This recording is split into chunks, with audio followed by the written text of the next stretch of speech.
KSRTCയുടെ electric bus വരുമാനവുമായി ബന്ധപ്പെട്ട വാർഷിക കണക്ക് മാധ്യമങ്ങൾക്ക് ലഭിച്ചതിൽ ഗതാഗത മന്ത്രിക്ക് അതൃപ്തി. കണക്ക് ചോർന്നതിൽ മന്ത്രി കെ ബി ഗണേഷ് കുമാർ CMDയോട് വിശദീകരണം തേടി. ഈ ബസ് നഷ്ടമെന്ന് ഗതാഗത മന്ത്രി പറഞ്ഞപ്പോൾ ലാഭകരം എന്നായിരുന്നു KSRTCയുടെ കണക്കുകൾ വ്യക്തമാക്കിയത്.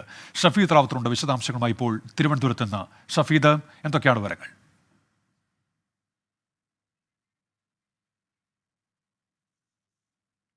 ഷഫീദ്, കേൾക്കാമെങ്കിൽ എന്തൊക്കെയാണ് ഷഫീദ് ഈ മന്ത്രിയുടെ അതൃപ്തി? ഇപ്പോൾ അതൃപ്തിയുണ്ട് എന്ന തരത്തിൽ വാർത്തകൾ വരുന്നു.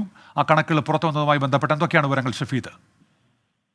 രമേശ്, നമുക്കറിയാവുന്ന പോലെ തന്നെ ഗതാഗത മന്ത്രിയായി കെ ബി ഗണേഷ് കുമാർ ചുമതല ഏറ്റെടുത്ത ശേഷം അദ്ദേഹം ഏറ്റവും ആദ്യം വിവാദത്തിലേക്കായ ഒരു കാര്യം അത് തിരുവനന്തപുരം നഗര സർവീസ് നടത്തുന്ന ഇലക്ട്രിക് ബസ്സുകൾ സംബന്ധിച്ചിട്ടുള്ള കാര്യമായിരുന്നു. മാത്രമല്ല, ആ ബസ്സുകളടക്കം ലാഭകരമല്ല, പകരം പഴയ രീതിയിൽ ബസ്സുകൾ പുനഃക്രമീകരിക്കണം, അതടക്കമുള്ള കാര്യങ്ങളിൽ ആലോചിക്കുമെന്നുള്ള കാര്യവും അദ്ദേഹം പറഞ്ഞിരുന്നു. പിന്നാലെ മേയർ അടക്കമുള്ള ആളുകൾ അതിൽ എതിർവാദവുമായി രംഗത്തെത്തി. പ്രത്യേകിച്ച് തിരുവനന്തപുരം നഗരത്തിലെ പ്രത്യേക സാഹചര്യം കണക്കിലെടുത്തുകൊണ്ട് ഇലക്ട്രിക് ബസ്സുകൾ നിരത്ത് എത്തിച്ചതെന്നും മാത്രമല്ല അത് ലാഭകരമാണ് എന്നടക്കമുള്ള അഭിപ്രായ പ്രകടനങ്ങൾ വന്നു.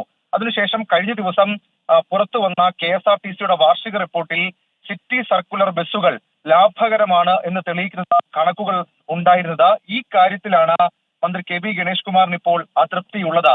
ആ കണക്കുകൾ എങ്ങനെ മാധ്യമങ്ങൾക്ക് ലഭിച്ചു എന്നതിലാണ് മന്ത്രിക്ക് അതൃപ്തി. കണക്ക് ചോർന്നതിൽ മന്ത്രി കെ ബി ഗണേഷ് കുമാർ വിശദീകരണം തേടിയിട്ടുണ്ട്. അതേസമയം തിരുവനന്തപുരം നഗരത്തിലെ സിറ്റി സർക്കുലർ സർവീസ് നടത്തുന്ന ഈ ബസ്സുകളുടെ വരവ് കണക്ക് റിപ്പോർട്ട് മന്ത്രിക്ക് ഇന്ന് KSRTCയിലെ ഉദ്യോഗസ്ഥർ സമർപ്പിച്ചിട്ടുണ്ട്. റിപ്പോർട്ട് പഠിച്ച ശേഷം തുടർ നടപടി സ്വീകരിക്കും. ഉന്മേഷ്.